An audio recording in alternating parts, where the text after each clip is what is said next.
Hey everyone, welcome back to my experience with the Polyphasic Sleep Schedule. Just to catch you guys up, I'm doing the Uberman Polyphasic Sleep Scheduling, which basically is every 3 hours and 40 minutes I take a nap for 20 minutes.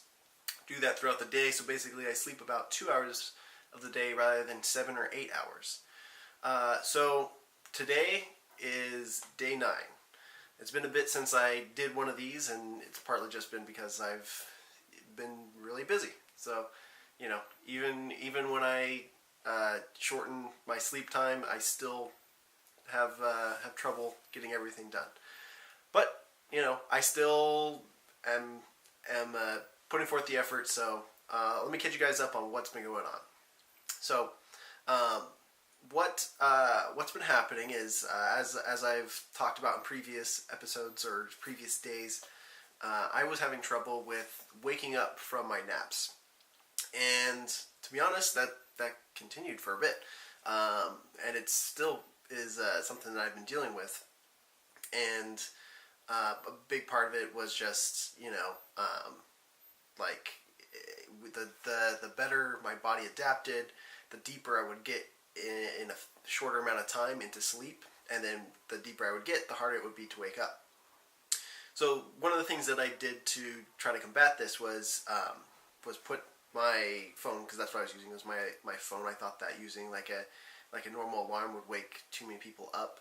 I lived in an apartment with 2 other people, and I didn't want to make this into something that was a hassle for them. This is personal. This is just all my own thing. This is my own personal experience. It's not their experience. They don't need to be waking up at 12 at night and 4 in the morning. So I didn't want to bother them, and so I thought a phone would be a lot easier.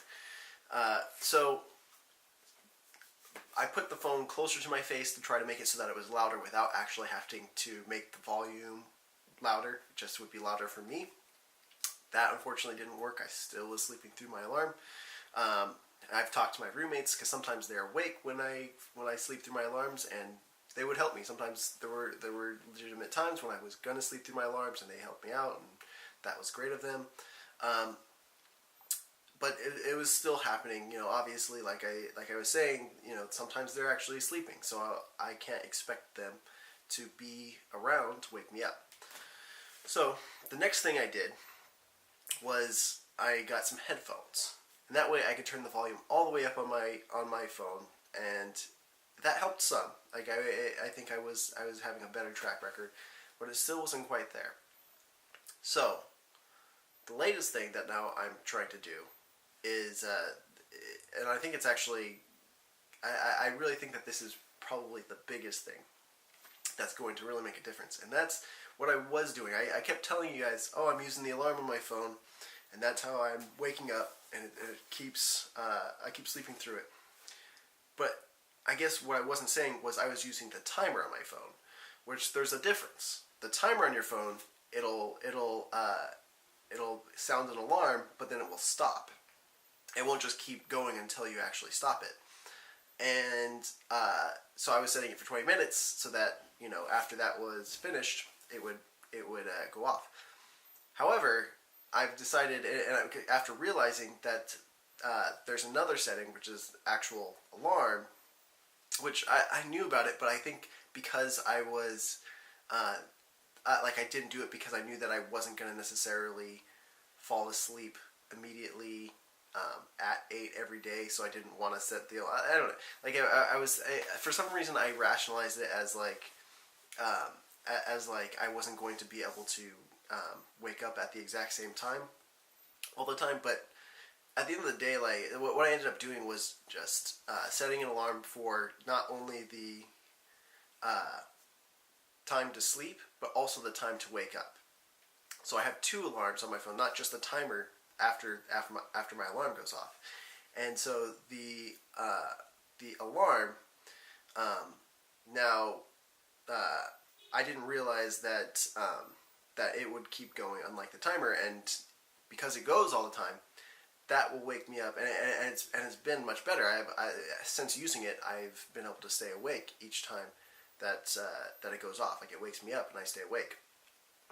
Because I think, not just, obviously not just the sound of it, not just the volume of the alarm is what's making me sleep through it, but also just it going off for a long enough time. Sometimes it takes a little bit of time for your brain to catch up and say, oh, there's something that's waking me up. Just like, if you have a friend who's trying to wake you up and they start shaking you, you don't always wake up right away. Sometimes they gotta shake you for, a few seconds and whatnot. So that's the latest thing, and so far it's helped. Although I've only started doing it for the last day, so I can't say it's a guarantee that it's going to work.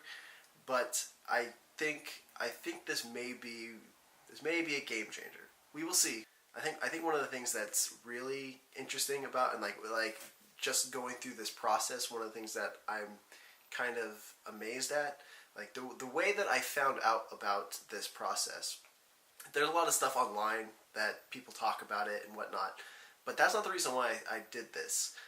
Because honestly, if I would have just heard it, I would have been like, this is nuts. You're just going to get your body all screwed up, and you're not going to be able to think straight. And I've had people actually tell me that they're like, Alan, you're going to go crazy, and I've kind of looked past that because I actually, from my experience when I was in college, I was studying biopsychology, one of my classes, and that's where I actually first heard about this process. And that's because I found out that it was logged that we were going over the courses of using REM sleep in it, like whenever you go to bed, and they talked about how there was this process. It was actually used by Da Vinci, and basically because of having multiple naps, your body could adjust to it and eventually speed up its REM cycle, and you could use that. You can use that time more efficiently. Like the time that you're napping, it'll actually go a lot more efficiently in terms of speeding up your REM cycle. And it's also talking a lot about like questioning what the value is of the sleep that goes up to your REM cycle, because it's still not necessarily explained, or there's no consensus yet in science of what the sleep before your REM cycle does. There's some theories. I read something about there's I guess K spindles within your brain that are adjusted during the sleep cycling, and for normal sleep, and that's argued to be used for making connections between one process to another process, and so, which is more, I guess, important for children or young adults who are still developing. I'm a little bit older. I have a baby face, but I'm 28, so I'm not particularly young.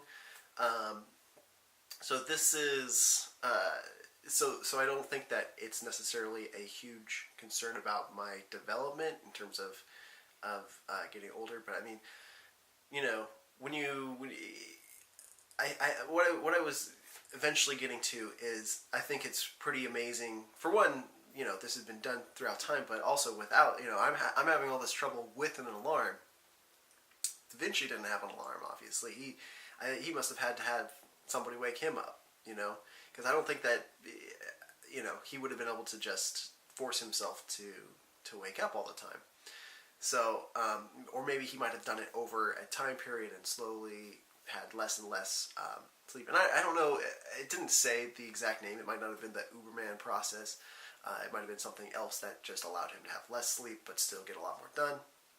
So, I don't know, but there was also talk of Thomas Edison doing this, and I think Benjamin Franklin supposedly did this, as well as Tesla.